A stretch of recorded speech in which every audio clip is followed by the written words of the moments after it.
नमस्कार दोस्तों। तो देखिए, एक आईपीएस अधिकारी दूध वाले का भेष बनाकर अपनी बाइक पर दूध का ड्रम लगाकर सड़क पर जा रहे थे। जब वे उस जगह पहुंचे जहां पुलिस की चेकिंग चल रही थी, तो एक दरोगा ने उन्हें रोक लिया। दरोगा साहब ने धमकाते हुए कहा, रुको, तुम्हारी बाइक में कई कमियां हैं और तुम इस तरीके से बाइक चला रहे थे तो तुम्हारा चालान करना होगा। अगर चालान से बचना है तो पैसे देने पड़ेंगे।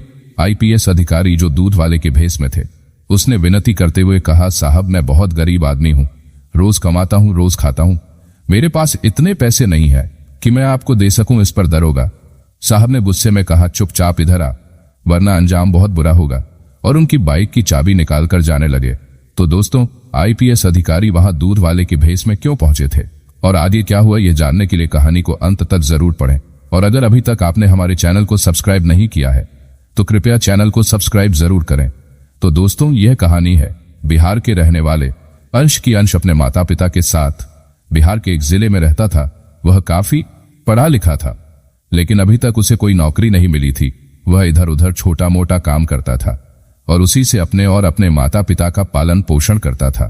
तभी एक दिन अचानक उसकी मां की तबीयत खराब हो गई। इसके बाद वह उन्हें लेकर डॉक्टर के पास गया। डॉक्टर साहब ने उसकी मां का चेकअप किया और कुछ दवाइयां लिख दी। डॉक्टर साहब ने कहा कि यह दवाइयां लानी बहुत जरूरी है, क्योंकि आपकी मां की बीमारी इन्हीं दवाइयों से ठीक हो सकती है।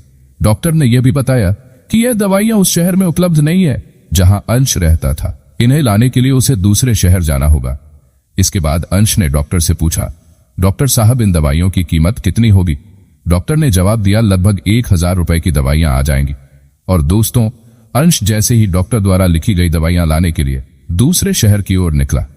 उसे रास्ते में एक पुलिस चेक पोस्ट को पार करना था। वहां मौजूद दरोगा साहब वाहनों की चेकिंग कर रहे थे।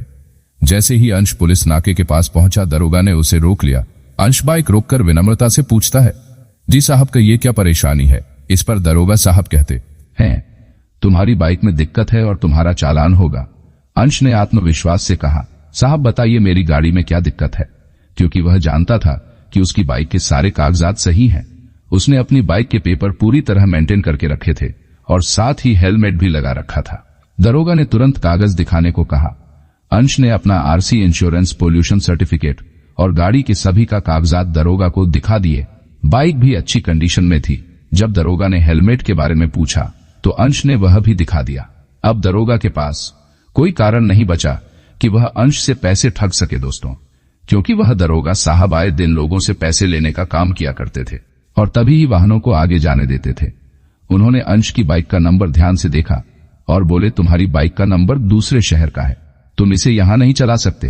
अंश, जो कि पढ़ा लिखा और कानून की जानकारी रखने वाला था, तुरंत जवाब देता है, साहब ऐसा कैसे नहीं चला सकता? मेरी बाइक का रजिस्ट्रेशन हुआ है और मैंने इसके पूरे टैक्स भरे हैं। अगर मैंने पूरा टैक्स पे किया है तो मैं इस बाइक को न केवल इस शहर में बल्कि पूरे भारत में कहीं भी चला सकता हूं। आप मुझे रोक नहीं सकते। यह सुनकर दरोगा साहब को महसूस हुआ कि अंश बहस करने लगा है। उन्होंने गुस्से में तेज आवाज में कहा, अगर तुम्हें अपनी बाइक यहां से ले जानी है तो फाइन भरना ही पड़ेगा, वरना मैं तुम्हारी बाइक को आगे नहीं जाने दूंगा। अंश ने शांत लेकिन दृढ़ स्वर में कहा, साहब किस बात का फाइन जब मेरे सारे कागजात सही हैं, मेरी नंबर प्लेट वैध है और मेरी बाइक में कोई भी दिक्कत नहीं है। मैंने हेलमेट भी पहन रखा है। आप मुझे किस आधार पर रोक रहे हैं? अंश ने साफ साफ कह दिया, मैं फाइन नहीं भरूं। इस पर दरोगा साहब ने कहा, तो फिर चालान कटवा लो। अगर तुम्हें जाना है तो मुझे 300 रुपए दे दो, वरना चालान कटेगा। अंश के पास सिर्फ उतने ही पैसे थे जिनसे वह अपनी मां की दवाइयां खरीदने आया था। उसने सोचा, अगर मैं यह पैसे इन्हें दे दूं तो मां की दवाइयां नहीं ला पाऊंगा। इस कारण वह परेशान हो गया, लेकिन फिर भी दृढ़ता से बोला, मैं ना तो फाइन दूंगा और ना ही आप मेरा चालान काट सकते हैं, मेरे सारे कागजात सही हैं। दरोगा साहब गुस्से में बोले, अच्छा तो देख, मैं अभी तेरा चालान काटता हूं। उन्होंने अंश की बाइक की फोटो खींची और उसकी नंबर प्लेट का 300 का चालान बना दिया। चालान अंश को पकड़ाते हुए बोले, अब जाओ और इसे निपटा लेना। अंश ने चालान देखा और उसे बहुत दुख हुआ। वह अंदर से काफी परेशान हो गया, लेकिन फिर भी सोचा, कोई बात नहीं, इस चालान की समस्या को बाद में देख लूंगा। पहले मां की दवाइयां लेकर आना जरूरी है। इसके बाद वह वहां से अपनी बाइक लेकर मेडिकल स्टोर गया और डॉक्टर द्वारा लिखी गई दवाइयां खरीदी। दवाइयां लेकर वह तुरंत डॉक्टर के पास लौटा और अंश ने अपनी मां को दवाइयां देते हुए कहा, मां मैं दवाइयां तो ले आया हूं, लेकिन रास्ते में एक दरोगा ने बेवजह मेरा 300 का चालान काट दिया। यह सुनकर उसकी मां को भी बहुत दुख हुआ, लेकिन जो हो चुका था उसे बदला नहीं जा सकता था। अंश इस घटना के बारे में सोचने लगा और उसे महसूस हुआ कि यह अन्याय हुआ है।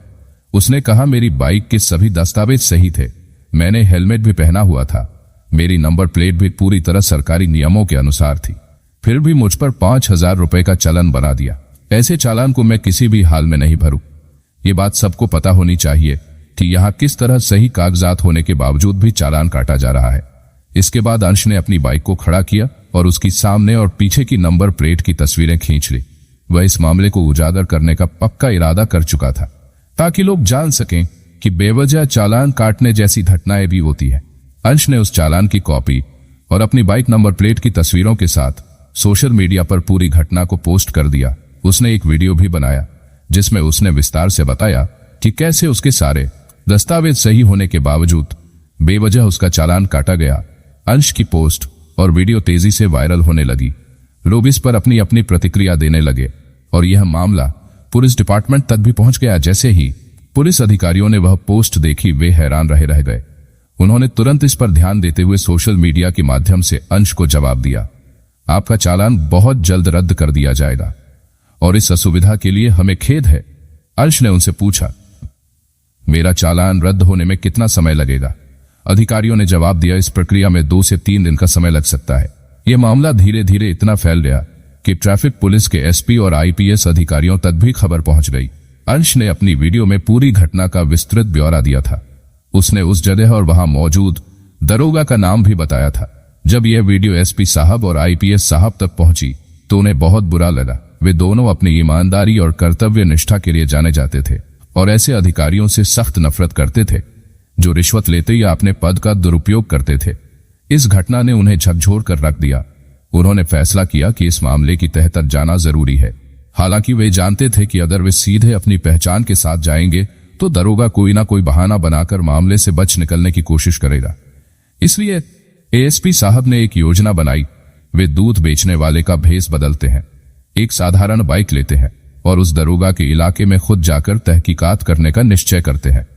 उनका उद्देश्य था कि वे दरोगा की वास्तविकता को बिना किसी पूर्व जानकारी के जान सकें और यह समझ सक कि वह आम जनता के साथ कैसा व्यवहार करता है।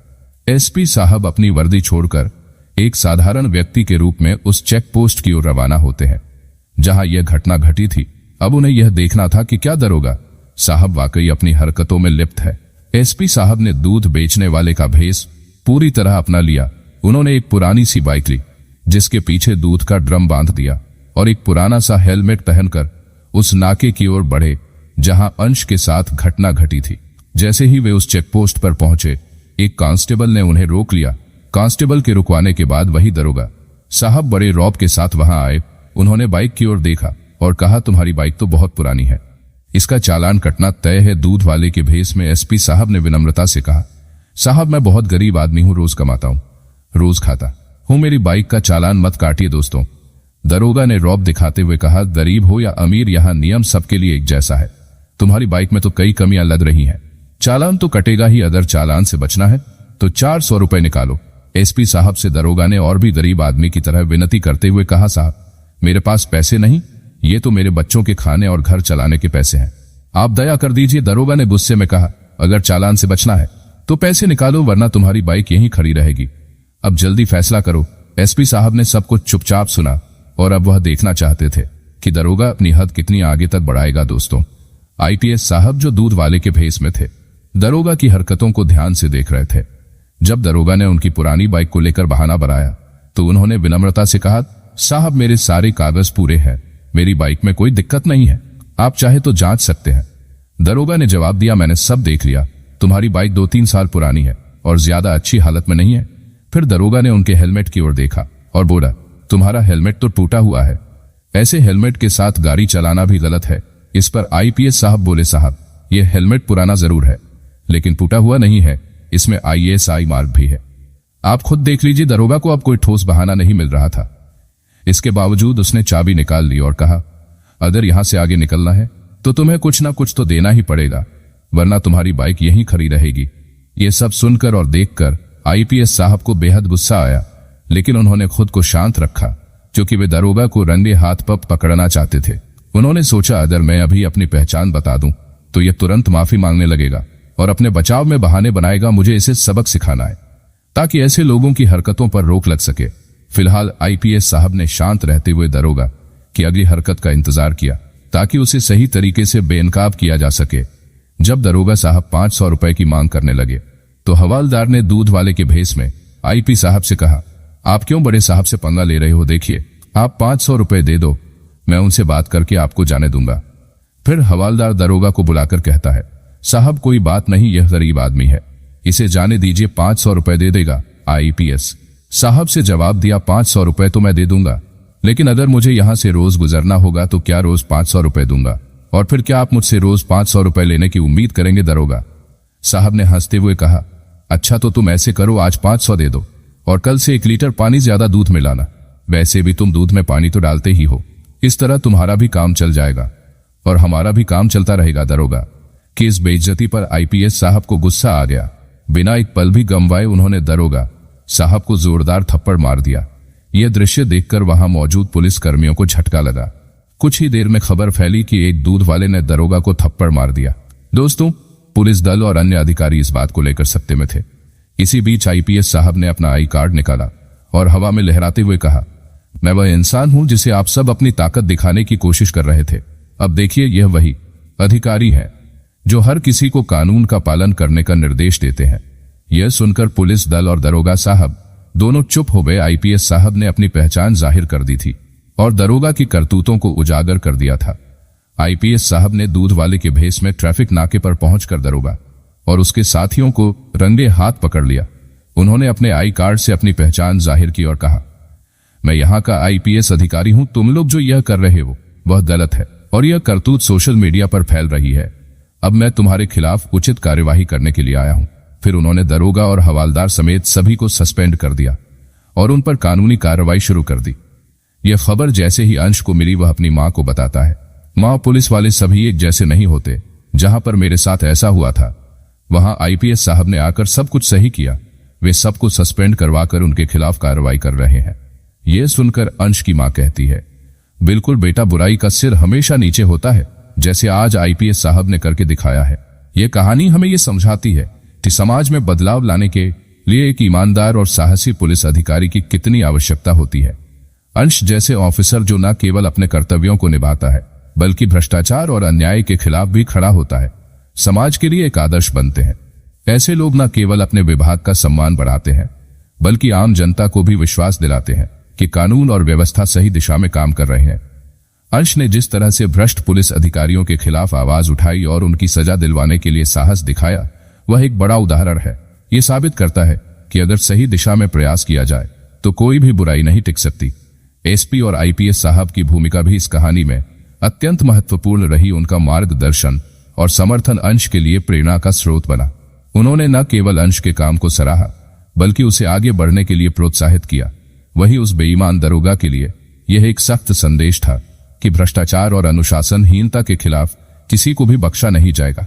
यह दर्शाता है कि जब तक जिम्मेदार लोग सामने आते हैं तब तक समाज को सुधारने के लिए कोई भी प्रयास व्यर्थ नहीं जाता। अंश के द्वारा किए गए कार्यों ने यह सिद्ध कर दिया कि पुलिस विभाग में ईमानदारी और मेहनत से काम करने वाले अधिकारियों की हमेशा आवश्यकता होती है, जो न केवल खुद को बल्कि समाज को भी सही दिशा में मार्गदर्शन कर सके। आज के समय में ऐसे ऑफिसर ही समाज में बदलाव ला सकते हैं और जनता का विश्वास फिर से पुलिस पर कायम कर सकते हैं। कहानी का मुख्य उद्देश्य हमें यह सिखाना था कि हर किसी को अपने कर्तव्यों के प्रति ईमानदार और निडर रहना चाहिए। हमें भ्रष्टाचार के खिलाफ खड़ा होना चाहिए और समाज के भले के लिए काम करना चाहिए। अंश जैसे अधिकारी सिर्फ उदाहरण नहीं बनते बल्कि वे एक आंदोलन की तरह समाज को जागरूक करते हैं और सही रास्ते पर चलने के लिए प्रेरित करते हैं। इस प्रकार की कहानी हमें यह प्रेरणा देती है कि हमें भी अपनी जिम्मेदारी निभानी चाहिए और अपने कार्य क्षेत्र में ईमानदारी और साहस का परिचय देना चाहिए। दोस्तों, इस कहानी को साझा करने का मेरा उद्देश्य किसी को दुखी या आहत करना नहीं था। मेरा मुख्य उद्देश्य आपको जागरूक करना, सचेत करना और इस विषय पर विचार करने के लिए प्रेरित करना था। वीडियो देखने के बाद मुझे उम्मीद है कि आपका मन कुछ गहरे विचारों में खो गया होगा। अगर आपको यह कहानी प्रेरणादायक लगी हो तो कृपया हमारे चैनल को लाइक, शेयर और सब्सक्राइब जरूर करें। आपके विचार हमारे लिए महत्वपूर्ण है, तो कृपया अपनी राय निष्पक्षता से कमेंट बॉक्स में साझा करें। जहां भी रहिए हमेशा सचेत और सुरक्षित रहिए। आपकी प्रतिक्रिया का हमें इंतजार रहेगा। बहुत बहुत धन्यवाद।